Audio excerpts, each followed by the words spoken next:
And वापिस आया हूं मैं एक बार फिर से उत्तराखंड की शिक्षा जगत और रोजगार से संबंधित जानकारियां। तो मेरे साथ आप बने रहिए, एक एक करके हम सभी न्यूज और खबर का विश्लेषण करेंगे यहाँ पर। तो सबसे पहले न्यूज है वो है रोजगार से संबंधित, यानी कि वन विभाग में संविदा आउटसोर्स पर कर्मचारियों को रखे जाने का विरोध किया है। तो मतलब पहले हमारे माननीय मुख्यमंत्री जी कहते हैं कि no outsourcing, everything is all is well.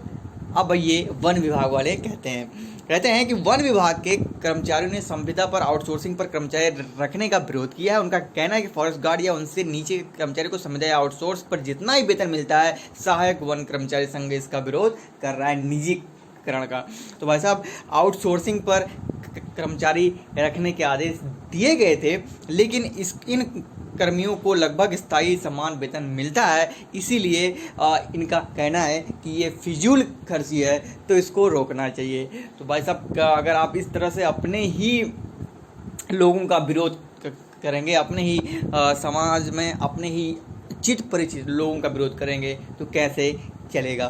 तो बढ़ते हैं अगली खबर की तरफ। अगली खबर है वो है स्वरोजगार योजना में बेरोजगारों को प्राथमिकता मिले, ऐसा कहना है हमारे माननीय मुख्यमंत्री जी का। उनका कहना है कि सीएम ने स्वरोजगार योजना में जरूरतमंदों और बेरोजगारों को प्राथमिकता देने को कहा गया है। जैसे आपको ज्ञात होगा कि माननीय मुख्यमंत्री जी ने स्वरोजगार योजना के तहत कई 2 पोर्टल लॉन्च किए हैं। तो जाके आप वहाँ पे उनको रजिस्टर कर सकते हैं, आवेदन कर सकते हैं, जहाँ पर अगर आप खुद का स्टार्टअप करना चाहते हैं तो आपको उसके लिए लोन की व्यवस्था दी गई है। तो ये सारे डिटेल उन्होंने कहा है कि जिसको ज़रूरत हो उसी को सबसे पहले ये चीज़ प्राथमिकता दी जाए। इसके अलावा उन्होंने कहा है कि प्रति किलो पिरूर पर सरकार भी 1 रुपया देगी। इसके अलावा किसानों को उत्पाद की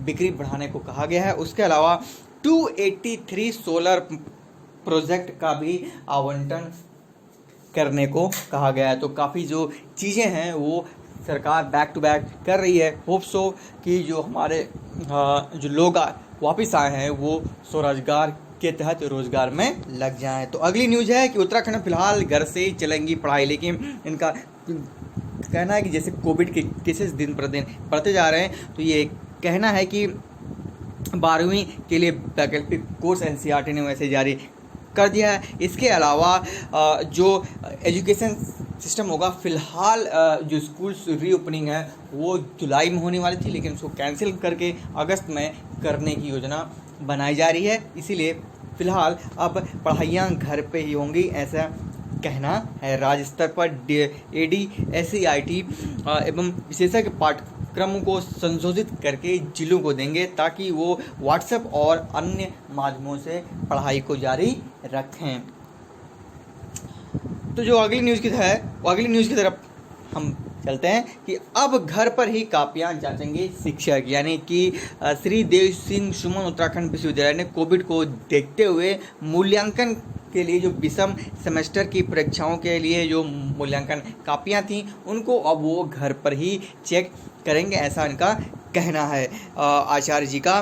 कि वर्तमान परिस्थितियों में केंद्रीय मूल्यांकन संभव नहीं है। परीक्षा मूल्यांकन को उत्तर पुस्तिकाएं शिक्षकों को सुविधा अनुसार उनके घर या नज़दीकी कॉलेजों तक भेजी जाएंगी। इसके लिए आदेश कर दिए गए हैं। 20 से 25 दिनों में परीक्षा का मूल्यांकन करके रिजल्ट जारी कर दिया जाएगा। तो ये बहुत अच्छी बात है और ये हमारे लिए एक अच्छी खबर है, उन बच्चों के लिए भी जो घर में बैठे हैं और साथ साथ उन शिक्षकों के लिए भी जो घर से बैठे हैं। तो अगली न्यूज़ जो है वो है 8000 बेरोजगारों को टीटी के बेहतर पर मंडराया खतरा। जैसे कि हमने इसके बारे में एक न्यूज़ ऑलरेडी कवर की हुई है कि कैसे TET पास करीब 40,000 के ऊपर से बच्चे अभी उनकी TET की वैलिडिटी ख़त्म हो रही है। 2013 से लेकर अभी तक आपने देखा होगा। अगर वो वीडियो अगर नहीं देखा तो आप आई बटन में देख सकते हैं, अदरवाइज आपको वीडियो के सेक्शन में लिंक मिल जाएगी, जहाँ मैंने डिटेल में विश्लेषण करके बताया हुआ कि किस तरह से TET पास बच्चों का ये अधिकार छीना जा रहा है। जैसे आप ऑलरेडी जानते हैं कि 7 साल है TET की जो वैलिडिटी। 2013 में जिन्होंने किया था उनकी 2020 में ख़त्म हो रही है। इसके अलावा दोबारा शामिल होना होगा टीईटी अगर आपने पास अगर एक बार कर लिया है तो, ठीक है। तो अगर ये काफ़ी दिनों से भर्तियां जो हैं या फिर एलटी ग्रेड के लिए लीजिए या फिर पीआरटी के लिए लीजिए, तो काफ़ी दिनों से भर्तियां जो हैं अटकी हुई हैं, जिसकी वजह से बच्चों की जो टीईटी की जो सर्टिफिकेट है उसकी वैलिडिटी ख़त्म होती जा रही है। हमारे सरकार से यही गुजारिश है कि भर्तियां जल्द से जल्द लागू करें। तो गाइस, कैसी लगी आपको मेरी आज की ये एजुकेशन और रोज़गार से भरी हुई रैप अप? अच्छा लगा तो लाइक के बटन को दबा दो